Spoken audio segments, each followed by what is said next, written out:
আসসালামু আলাইকুম। নিস্তব্ধ শহরে আপনাকে স্বাগতম। আজকে যে গল্পটি পড়ব, গল্পটি হচ্ছে তিন লোভী ডাকাত।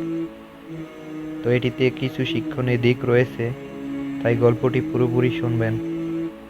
একবার এক দল বিপুল স্বর্ণমুদ্রা ও অর্থসম্পদ নিয়ে ব্যবসার উদ্দেশ্যে বাড়ি থেকে রওনা হয়।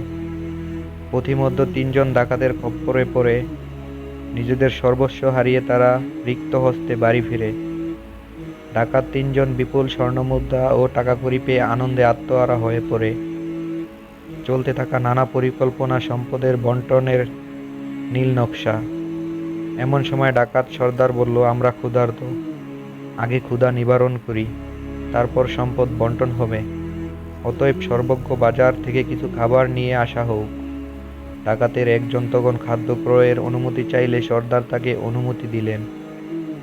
অনুমতি পেয়ে সে বাজারে রওনা হলো। পথে যেতে যেতে ওই ছিনতাইকৃত স্বর্ণমুদ্রা ও অর্থকড়ি কি করে একাই ভোগ করা যায় সে পরিকল্পনা ভাবতে লাগলো। অনেক চিন্তা ভাবনার পর স্থির করলো যে সে খাদ্যের সাথে বিষ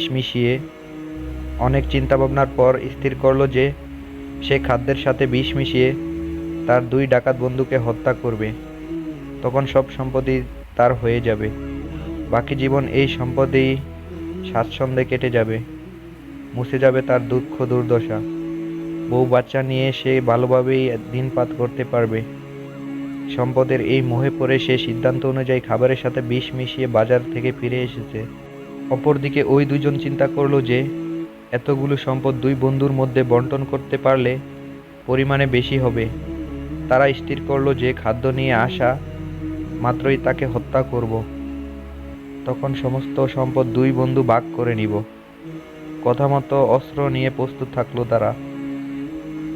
খাদ্য নিয়ে সে ফিরা মাত্রই অপেক্ষা মাত্র দুই বন্ধু অস্ত্রঘাতে তাকে হত্যা করে ফেলল। এবার অবশিষ্ট দুই ডাকাতের মধ্যে যে অধিক শক্তিশালী সে চিন্তা করল, যদি আমি একাই এই বিশাল ধনভাণ্ডারের মালিক হই তবে আমার চেয়ে কে ধনবান হতে পারে। আমার জীবন ধন্য হবে, সমস্যা দূরীভূত হবে, দরিদ্রতা বিমোচিত হবে, জীবনে আর কোনো সমস্যা থাকবে না। এই দূরশিবন্দি অনুযায়ী অপর সাথীকে সে হত্যা করে ফেলল। পরপর দুই সাথীকে হত্যা করে সে আনন্দে উদ্বেলিত। তারপর সে ওই সম্পদের দিকে চোখ রাঙিয়ে তাকিয়ে, একাই এত সম্পদের মালিক, এই আনন্দে সে পাগল পারা। সাথীদ্বয়কে হত্যা করে সে পরিশান্ত হয়ে পড়েছিল। সামনে খাবার মজুদ। ভাবলো আগে ক্ষুধা মিটিয়ে নেই, তারপর সম্পদ নিয়ে বাড়ি ফিরব। অতঃপর প্রশান্তির পরিসমাপ্তি ঘটল। তখন সে বিষ মিশ্রিত খাবার গ্রহণ করে জীবনের পরিসমাপ্তি ঘটালো। এখান থেকে এই শিক্ষা, অত্যাধিক সম্পদের লোভ মানুষকে ধ্বংস করে। তো আজকে গল্পটা এই পর্যন্তই। ভালো লাগলে অবশ্যই সাবস্ক্রাইব করবেন এবং ফেসবুক পেজে দেখে থাকলে অবশ্যই ফলো করবেন। আল্লাহ হাফেজ।